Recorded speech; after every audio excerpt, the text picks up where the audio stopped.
Good morning, everyone. Thank you for joining us today for our final online Sunday morning practice for the summer. Check the website at calgarymindfulness.ca for our in-person locations throughout the summer. We will be meditating in many city parks and in Fish Creek Park as well. And I usually host at Lake Midnapore. So stay tuned. Email me at calgarymindfulness@gmail.com to be added to the list. And looking forward to seeing you in person. If you need any resources, please contact me anytime. And if you have any intentions you would like to set for a meditation, the feedback I have from people is that this is so helpful. As soon as there's a group of people sitting with the same problem, it kind of uplifts everyone. And so what a wonderful thing. What an easy way to get a little bit of a kickstart on some of your own inner work, hey? Let's begin. Begin by getting into the mindful body. And I prefer to sit up in a chair. I struggle to sit cross-legged because of hip and knee injuries. So I'm up in a chair, feet flat on the floor. And wherever you're at, as long as you're able to connect to this feeling of the body's strength in a position of ease and power. So the metaphors we call to mind to guide this part of the meditation process are a mountain or a tree. And we visualize the body being as strong and grounded as the mountain, whose, root or base could extend right down to the mantle of the earth. So much more is beneath than is above. And the same is true for a tree whose root system, I have heard, I guess it depends on the tree, but can extend 3 times larger than what is visible on the top. And so much of what goes on around us and within others is not visible. And if we are limited by that, well, we are pretty limited. So let's move beyond that.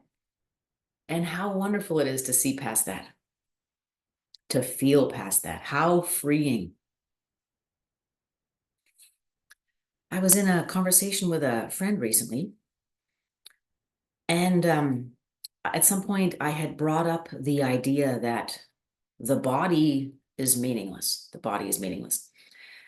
And so her counter argument was that, well, but isn't it important to take care of yourself so you feel good?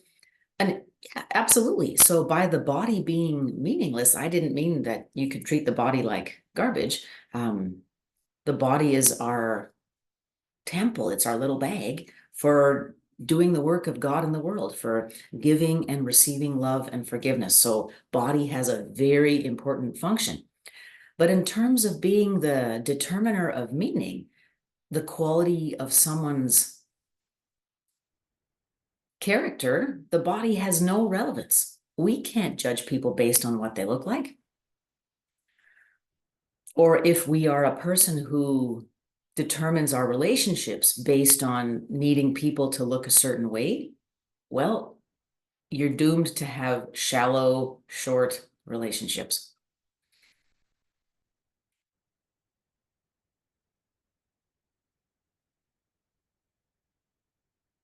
So the body doesn't have meaning, but it has purpose.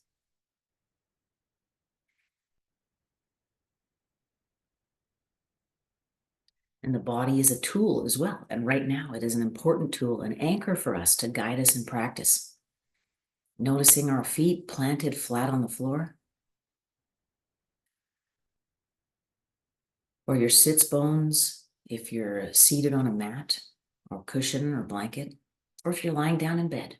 Observing where the body makes contact with whatever is supporting us. And how we take that for granted, that support system around us.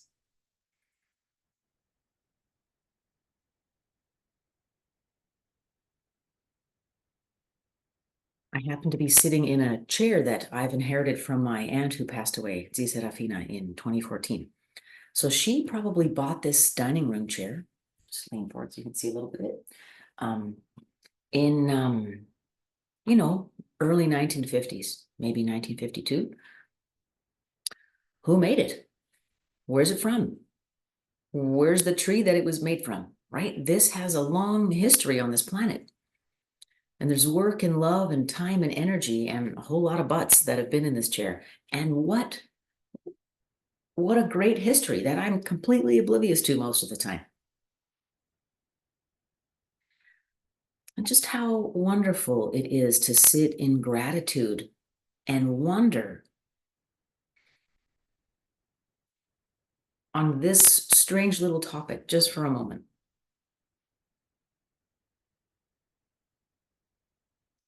Do we want to be sort of spaced out in wonder and awe all the time by the minutiae around us?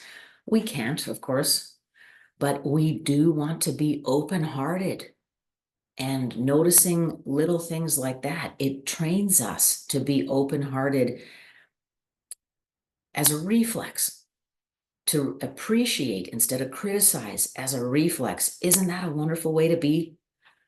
I would love to be that way, and I keep working at it.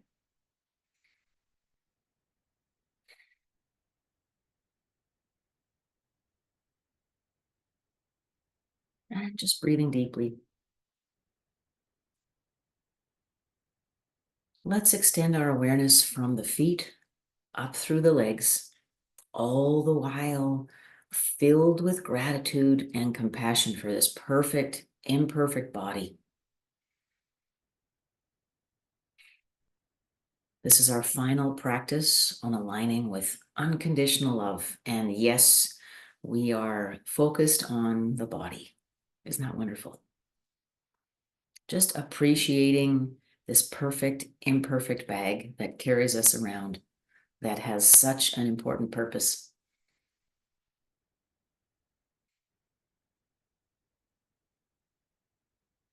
With this intention, all encounters become holy encounters. Isn't that amazing?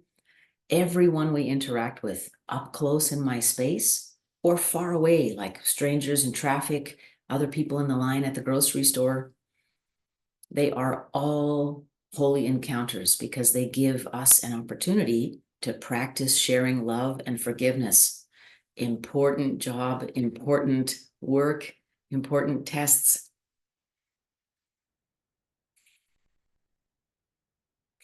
And like all disciplines, that gets easier with practice. Yay! We can shift our minds using the body to help.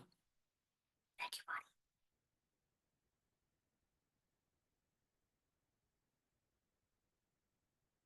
body. And stopping at the belly, give your belly a rub. Let it all hang out.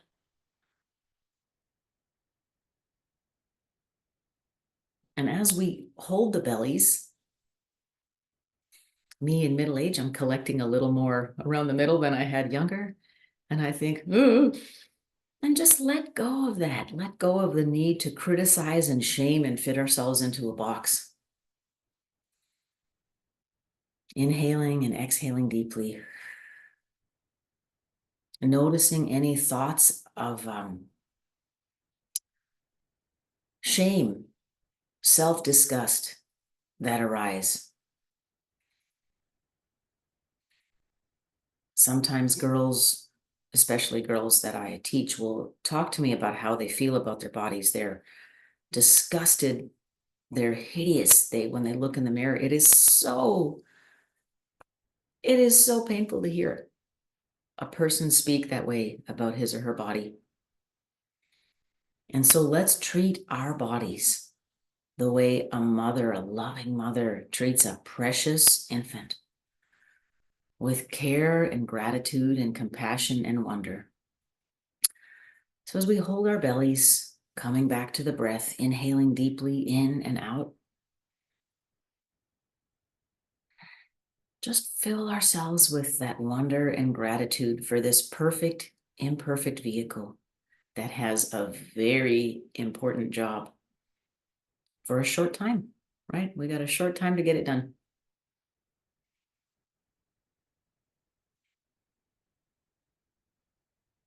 And we don't want to be wishy-washy.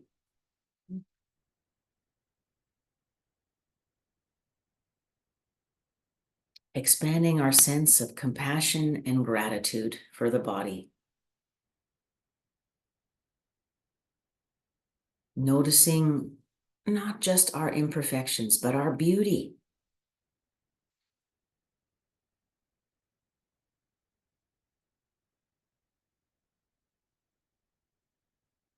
and stepping away from pop culture's shallow definitions of what beauty means. They are meaningless. And if we subscribe to them, then we support meaninglessness. Boo, right? We want all of our thoughts and all of our actions to carry meaning.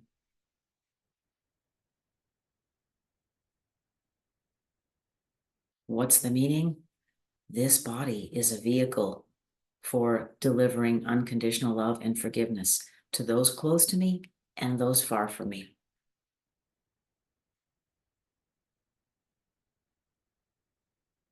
And just sit with the ease and clarity of having a purpose, a very clear purpose, without fuzzy edges. I mean, that's clear. It's everybody. Who do we love? Everybody. Who do we forgive? Everybody. Who do we judge? Nobody.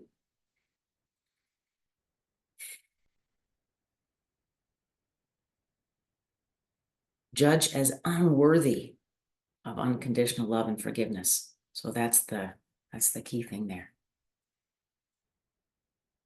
It's okay to have preferences and desires. When we stray into judging others as unworthy of unconditional love and forgiveness, that's when we create discord. We sow evil into the world.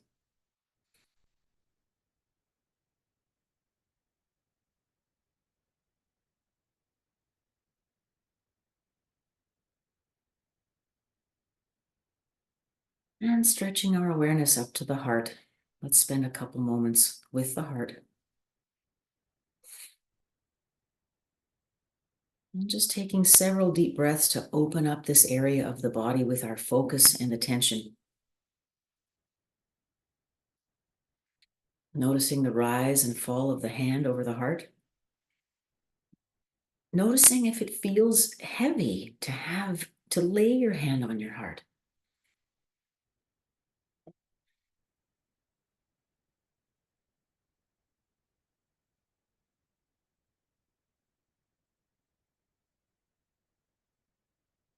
And let's call to mind for loving kindness practice.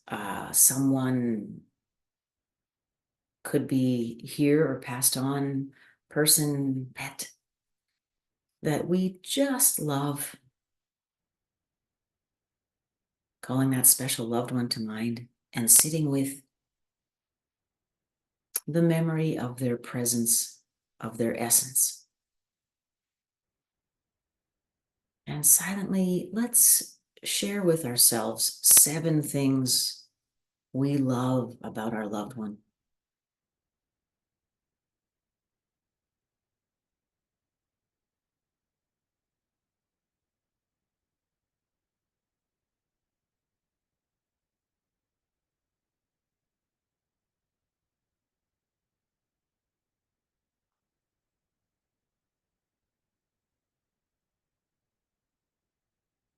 And let's say to our loved ones aloud or silently, may you be healthy.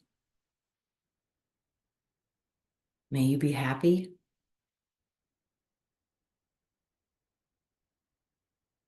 May you be filled with creativity, respect, peacefulness, ease, clarity, compassion, acceptance, and joy. And just sending our wave of loving kindness energy toward our loved one.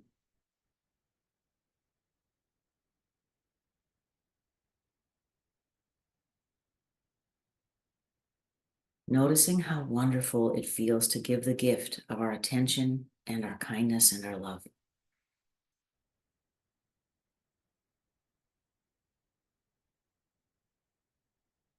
Let's visualize our loved one, could be a different loved one as well, offering the same in return to us. So now we are receiving the loving kindness from another. And just noticing how wonderful it feels to bask in love. It's the best thing.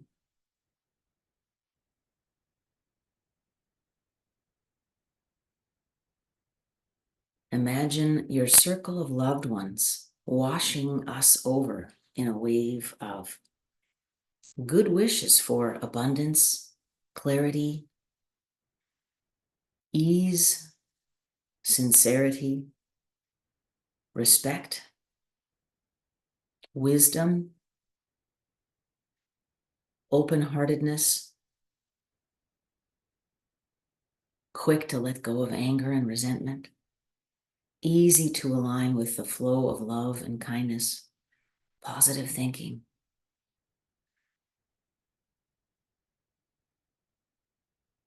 Just noticing how wonderful it is to visualize our circle of loved ones holding us in this way.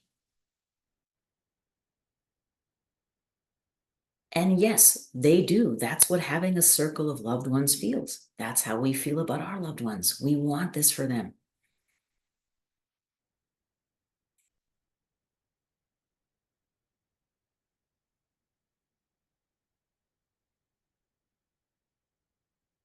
And just sitting with this wonderful exchange of loving kindness with a loved one or a circle of loved ones.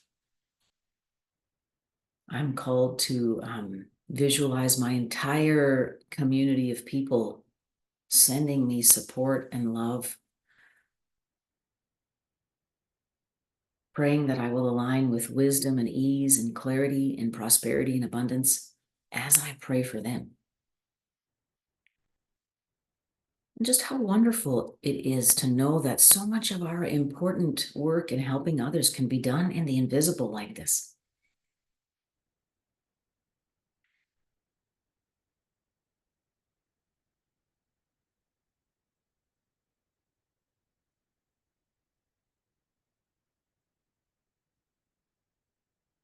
If we are almost at time, we definitely are. All right, I am going to wrap up our practice. Let's take several breaths together in silence. And just sitting with some of the ease and openness we feel after a practice like this. How easy it feels to share this with our community. How important and wonderful and purposeful it feels.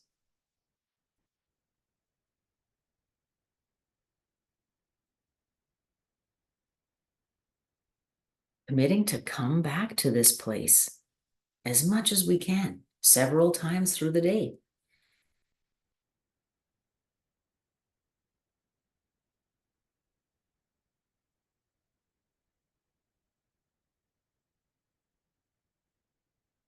Thank you for sitting with me again. And I hope you have enjoyed this series on aligning with unconditional love as much as I have. Please send in your intentions to guide our planning for the fall online meditations. That'll pick up first weekend in September. And again, check calgarymindfulness.ca for the list of where we will be practicing through the city of Calgary during the summer. Thank you so much. Have a lovely summer.